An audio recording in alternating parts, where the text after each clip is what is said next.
আসসালামু আলাইকুম। আমি মোহাম্মদ শাহবাজ কবির। আজকে এই ভিডিওতে দেখাবো আমরা কিভাবে প্ল্যান্ট কালেকশন করি ফার্মাকোগনোসি রিসার্চে বা ফাইটোমেডিসিন রিসার্চে। ফার্স্ট পার্ট হচ্ছে যে প্ল্যান্ট কালেকশন। আমরা যে প্ল্যান্টটা পর এক্সপেরিমেন্ট করব, যে প্ল্যান্ট থেকে পরবর্তীতে এক্সট্রাক্ট তৈরি করা হবে, সেই প্ল্যানটা আমরা আসলে কিভাবে কালেকশন করব এবং এই যে প্রসিডিউর, লম্বা একটা প্রসিডিউর, এটা আমরা কিভাবে শুরু করব। তো প্ল্যান কালেকশন শুরু করার ফার্স্ট যে কাজটা আমাদেরকে করতে হয়, যে প্ল্যান্টের সার্চ করার জন্য বিভিন্ন জায়গায় যেতে হয়। যেমন আমরা যদি আমাদের নিজেদের এক্সপিরিয়েন্স থেকে বলি, যে আমরা আমাদের কাজের আগে প্ল্যান্ট সার্চের জন্য এবং প্ল্যান্ট ভালো প্ল্যান্ট মেডিসিনাল প্ল্যান্ট খোঁজার জন্য আমরা বিভিন্ন জায়গায় ভ্রমণ করি। যেমন রাঙ্গামাটি, খাগড়াছড়ি, চিটাগংয়ের বিভিন্ন জায়গায়, বান্দরবনে, এসব বিভিন্ন জায়গায় গিয়ে আমরা প্ল্যান্টের স্যাম্পল কালেকশন করে আনি। তো আমরা আসলে কিভাবে করেছিলাম কাজটা, এটাই আমি আজকে দেখাচ্ছি।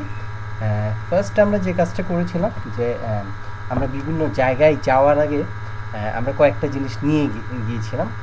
ফার্স্ট জিনিস হচ্ছে ট্যাপ, কারণ আমাদেরকে যেই প্ল্যান্টের বিভিন্ন পাতা বা ফুল, এগুলো আমরা একটা এই যে শক্ত কাগজে আমরা লাগিয়ে দিব প্ল্যান্টটা কালেকশন কেটে। সেই জন্য আমরা আমাদের যে দরকারি জিনিসপত্র দরকার তা আমরা নিয়ে নেব। যদি এরপরের ছবিটা দেখি, যে এখানে একটা দেখা যাচ্ছে যে টোকেন, আমরা আমাদের স্যাম্পলের প্ল্যান্ট স্যাম্পল বিভিন্ন টোকেনের মাধ্যমে আমরা নির্ধারণ করে দিব যে কোন প্ল্যান্টটা কোন জায়গা থেকে আমরা নিয়েছিলাম, এবং পরবর্তীতে এটা মার্ক করে নিব। প্ল্যান্ট কালেকশনের সময় আমাদেরকে একটা কথা খেয়াল রাখতে হবে, যে আমরা যত বেশি ইনফরমেশান আনবো, একটা প্ল্যান্ট অবশ্যই আইডেন্টিফাই করতে হয় ট্যাক্সোনমিস্ট বা বোটানিস্টের মাধ্যমে। তো তাকে আমরা যত বেশি ইনফরমেশন দিব এবং যত বেশি আমরা ছবি রাখবো ওই প্ল্যান্টটার সম্বন্ধে, কারণ একজন ট্যাক্সোনমি শুধুমাত্র স্যাম্পল দিয়ে নির্ধারণ করতে পারে না ওই আসলে এই প্ল্যান্টের নাম কি। তার জন্য যদি ছবি আমরা তুলে নিয়ে যাই এবং এর নাম্বারিং করে কোন স্যাম্পলের কোন নম্বর ছবিটা আছে, এটা অনেক বেশি হেল্পফুল হয় তার কাছে। তো এই কারণে আমরা বিভিন্ন প্ল্যান্টের পার্ট কালেকশনের সাথে সাথে আমরা পুরো গাছের একটা ছবি তুলে নিব, তাহলে আমাদের এটার জন্য সুবিধা হয়। তারপর আমরা এখানে দেখা যাচ্ছে যে আমরা বিভিন্ন প্ল্যান্টের বিভিন্ন পার্ট যখন কালেকশন করছিলাম, তখন আমরা বিভিন্ন ছবি তুলেছিলাম। এখানে কয়েকটা দেখা যাচ্ছে, এটা দেখা যাচ্ছে পাতা, এবং মাঝে মাঝে ফুলের ছবিও আমাদের তোলা উচিত। যেমন এখানে একটা ফুলের ছবি তুলে ফেলা হয়েছে।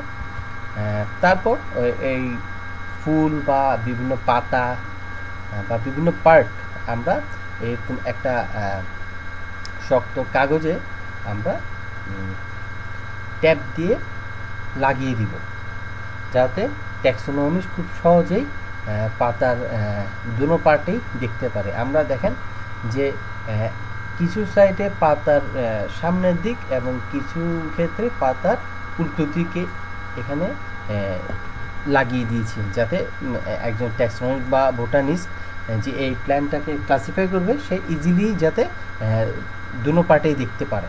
এবং অবশ্যই আমাদেরকে নাম্বারিংও করতে হবে, কারণ আমরা যখন ফার্স্ট প্ল্যান্ট কালেকশানে যাই, তখন আমাদের প্রচুর পরিমাণে প্ল্যান্টের স্যাম্পল কালেকশন করতে হয়, কারণ আমরা জানি না কোন প্ল্যান্টটা আসলে ইম্পর্ট্যান্ট। কারণ মেডিসিনাল প্ল্যান্ট আমরা যারা ফার্মাসিস্ট বা হচ্ছি আমরা, তো আমাদের ফার্মাকোগনোসি বা বোটানির যেই বিভিন্ন বিষয় আছে, এগুলো সম্বন্ধে খুব কমই ধারণা আছে। সুতরাং আমরা প্ল্যান্ট দেখলেই আসলে চিনতে পারি না। তো সেই জন্য আমাদেরকে এই কাজটা করতে হবে, যাতে একজন বোটানিস্ট বা ট্যাক্সোনমিস্ট খুব সহজে আমাদের কালেকশন করা প্ল্যান্টগুলো চিনতে পারে। তো এখানে আরও কিছু ছবি আছে দেখা যাচ্ছে, এটাও একটা, এটা সম্ভবত একটা ফার্ন, এরও আমরা কালেকশন করি, কারণ ফার্ন দিয়েও কাজ করা যায় মেনলি। এদিকে দেখা যাচ্ছে ফুল সহ একটা গাছের পাতা।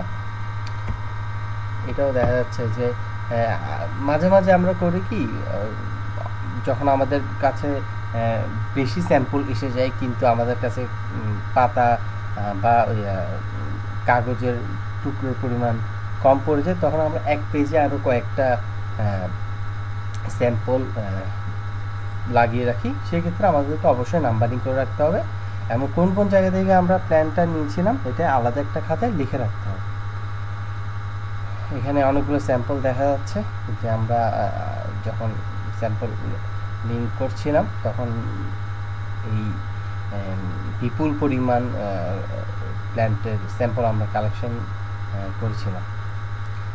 এবং এই কালেকশন করা এবং ছবিগুলো নিয়ে আমাদেরকে যেতে হবে একজন ট্যাক্সোনমিস্টের কাছে বা বোটানিস্ট। আমাদের ক্ষেত্রে যেমন আমরা গিয়েছিলাম প্রফেসর বখতিয়ার উদ্দিনের কাছে। সেই professor Bakhtiar Uddin, department of botany, Chittagong university, তিনি আমাদেরকে আইডেন্টিফাই করে দিয়েছিলেন যে কোন প্ল্যান্ট, মানে কোন স্যাম্পলটা আসলে কোন প্ল্যান্টের।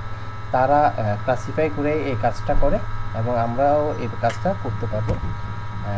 তারপর প্ল্যান্টের কাজ যখন শেষ হয়ে যাবে, আইডেন্টিফাই হয়ে যাবে, তখন আমাদেরকে আসলে কিছু স্টাডি করতে হবে প্ল্যান্ট সম্বন্ধে।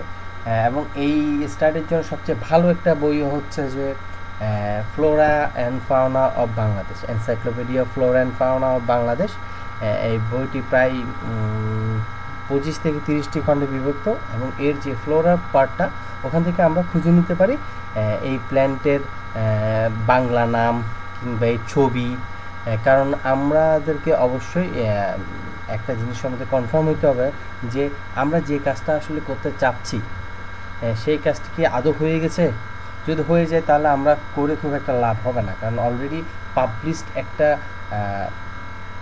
পেপারের কাজ আবার করে খুব একটা লাভ হয় না। সেহেতু আমাদেরকে এটা অবশ্যই গুগলে সার্চ করে বের করে নিতে হবে এবং অবশ্যই যদি কাজটা না হয় তাহলে আমরা এই প্ল্যানটা অবশ্যই কাজ করতে পারবো।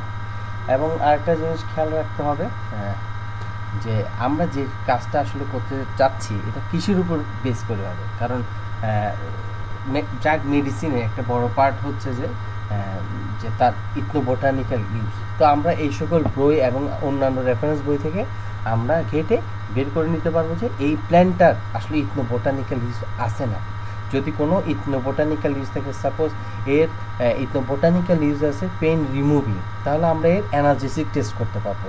যদি দেখি আমরা এই প্ল্যান্টটার ইথনোবোটানিক্যাল ইউজ হচ্ছে সে গ্লুকোজের লেভেল কমাচ্ছে, তার মানে এটা অ্যান্টি হাইপারগ্লাইসেমিক এফেক্ট দিচ্ছে, সেক্ষেত্রে আমরা অ্যান্টি ডায়াবেটিক টেস্ট করতে পারবো। এভাবেই আমরা আমাদের প্ল্যানটা কালেকশন করতে পারবো এবং আমরা ডিসিশন নিতে পারবো কোন কাজটা আসলে আমরা করব। Thank you.